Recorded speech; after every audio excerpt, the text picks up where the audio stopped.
ప్రస్తుతం అయితే కనుక సంచలన ప్రకటన అమెరికా అధ్యక్షుడు డొనాల్డ్ ట్రంప్ చేయడం జరిగింది. ఇది ఏంటంటే తాత్కాలికంగా 5 రోజుల పాటు యుద్ధానికి బ్రేక్ ఇస్తున్నాం, యుద్ధాన్ని విరమిస్తున్నాం. గత 2 రోజులుగా ఇరాన్ తో సంప్రదింపులు జరుగుతున్నాం. ఆ సంప్రదింపులన్నీ కూడా చాలా అనుకూలంగా, ఇరు దేశాలకి అనుకూలంగా ఉన్నాయి. ఈ నేపథ్యంలో 5 రోజుల పాటు యుద్ధానికి బ్రేక్ ఇస్తామని చెప్పి ట్రంప్ ట్వీట్ చేయడం చాలా సంచలనంగా మారింది. దీంతో ఓ రకంగా దీని పూర్వపరాలు పరిశీలిస్తే కనుక ట్రంప్ చెప్పిన మాటలకి ఇది కూడా నిలకడ ఉండదు. 2 వారాల క్రితం నుండి కూడా ఈ యొక్క అమెరికా, ఇజ్రాయెల్ ఈ రెండు కలిపి ఇరాన్ పై దాడులు చేస్తున్నాయి. ఇరాన్ కూడా దానికి తగ్గట్టుగానే ధీటుగా ప్రతిస్పందిస్తూ ఉంది. ఈ నేపథ్యంలో ప్రపంచం అంతా నివ్వెరపోయింది. మూడో ప్రపంచ యుద్ధానికి దారి తీస్తుందనే భయాందోళన కూడా మొత్తం యావత్ ప్రపంచం అంతా కూడా గదగదలాడుతూ ఉంది. ఇరాన్ కూడా దానికి తగ్గట్టుగానే అమెరికా స్థావరాలు ఏదైతే ఉన్నాయో, సౌదీ అరేబియా కావచ్చు, యుఏఈ కావచ్చు, ఒమెన్ కావచ్చు, లేకపోతే ఖతార్ కావచ్చు, ఈ మొత్తం ఈ చుట్టుపక్కల అమెరికా స్థావరాలు ఉన్న చోట పెద్ద ఎత్తున ప్రతిస్పందించింది. మిసైల్ తో దాడి చేసింది, వాటిలన్నింటినీ కూడా ధ్వంసం చేసింది. ముఖ్యంగా హార్మోజ్ జలసంధి ఏదైతే ఉందో దాన్ని బ్రేక్ చేసింది. దాంతో ఇరాన్ పవర్ ఏంటో ప్రపంచానికి తెలిసిందని చెప్పొచ్చు. ప్రతి కంట్రీ కూడా మొత్తం ఈ భూగోళం మీద ఉన్న ప్రతి దేశం ఆయిల్ మీద ఆధారపడి ఉందని చెప్పొచ్చు. రవాణా వ్యవస్థకి ప్రధాన ఆధారం ఏదైతే ఉందో ఆయిల్ బ్రేక్ చేయడం ద్వారా, అంటే గల్ఫ్ కంట్రీస్ నుంచి అన్ని దేశాలకి ఆయిల్ వెళ్తూ ఉంటుంది.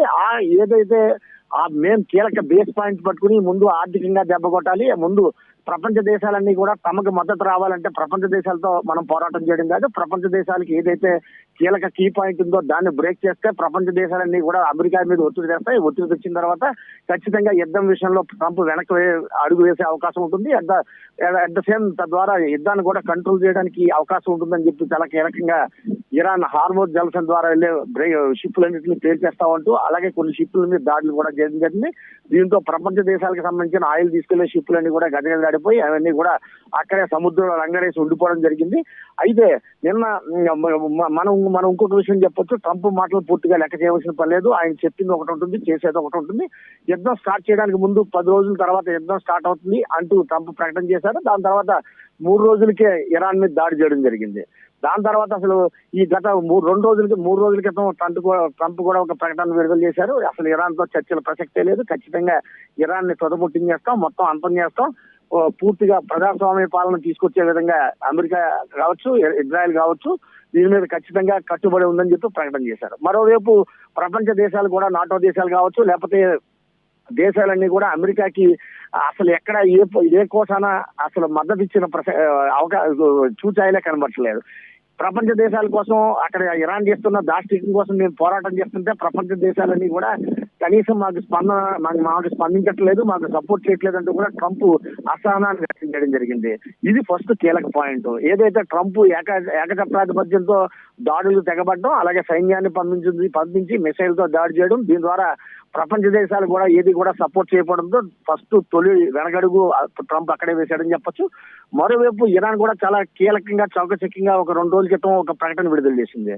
మాకు అమెరికాతో, ఇజ్రాయెల్ తో శత్రుత్వం ఉంది తప్ప మిగతా దేశాలతో మాకు శత్రుత్వం లేదు. మిగతా దేశాలు ఓడలు చక్కగా హ్యాపీగా వెళ్లి తమ ఆయిల్ ని ట్రాన్స్పోర్ట్ ని కొనసాగించుకోవచ్చు అని చెప్పి ఒక ప్రకటన విడుదల చేసింది. దాంతో పాటు మేము ఏదైతే దాడులు చేసామో, అమెరికా స్థావరాలు ఎక్కడైతే ఉన్నాయో, అమెరికాకి సపోర్ట్ చేస్తున్న దేశాలు ఏవైతే ఉన్నాయో వాటి మీదే మేము దాడులు చేస్తున్నాం తప్ప ప్రజల మీద దాడి చేయట్లేదు. ఆ దేశాలు తప్ప మిగతా దేశాలన్నీ కూడా వాణిజ్యాన్ని ఖచ్చితంగా కొనసాగించవచ్చు. అలాగే మా విద్యుత్ ప్లాంట్లు ఫస్ట్ ఇరాన్ కి అసలు అమెరికాకి ఇరాన్ కి గొడవ వచ్చిందే ఈ ఆయిల్ కోసం కాదు, మరొక విషయం కూడా కాదు. ఫస్ట్ వచ్చింది బిట్ కాయిన్ సిస్టమ్ అని చెప్పి డాలర్ కి ప్రత్యామ్నాయంగా బిట్ కాయిన్ సిస్టమ్ ని ఇరాన్ పెద్ద ఎత్తున డెవలప్ చేసింది. విద్యుత్ ప్లాంట్లు ఏర్పాటు చేసింది. ఇరాన్ కి ఫస్ట్ కీలకం ఆదాయం వచ్చేది విద్యుత్ ప్లాంట్లు కావచ్చు, లేకపోతే బిట్ కాయిన్ కావచ్చు. వాటిని కంట్రోల్ చేయలేక ఏం చేయాలో తెలియక ఇజ్రాయెల్ సహకారంతో ఇజ్రాయెల్ కి ఇరాన్ కి ఉన్న గొడవలను అడ్డు పెట్టుకుని అమెరికా ఈ దాష్టికానికి, ఈ దాడులకి పాల్పడింది.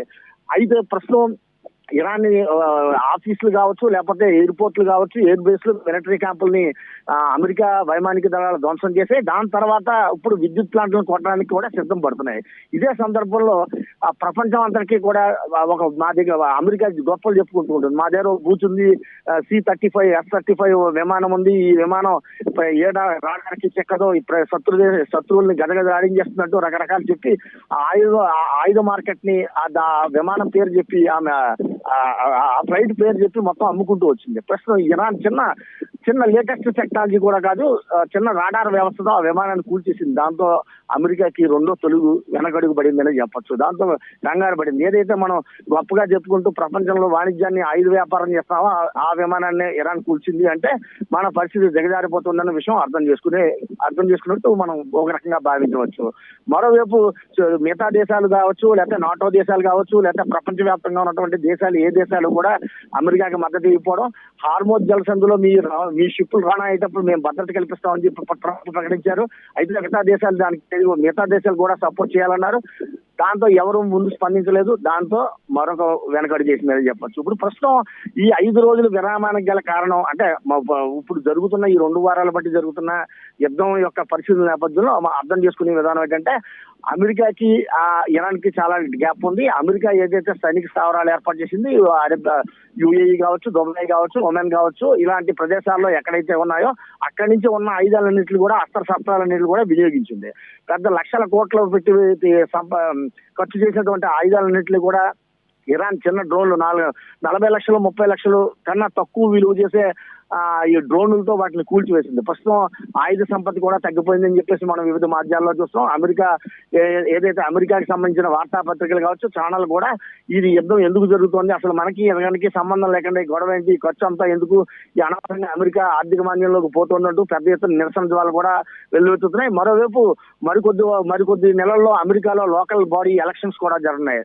దాంతో ఏదైతే ట్రంప్ పార్టీకి సంబంధించి కూడా వ్యతిరేకత వచ్చే అవకాశం ఉంది. ఈ నేపథ్యంలో ప్రస్తుతం చర్చలకే తావులేనటువంటి ఎవరైతే ట్రంప్ అన్నాడో అదే ట్రంప్ మళ్ళీ ఇప్పుడు కొద్దిసేపటి క్రితం ట్వీట్ చేసి గత 2 రోజులుగా చర్చలు చాలా అనుకూలంగా ఇరు దేశాలకి అనుకూలంగా జరుగుతున్నాయి.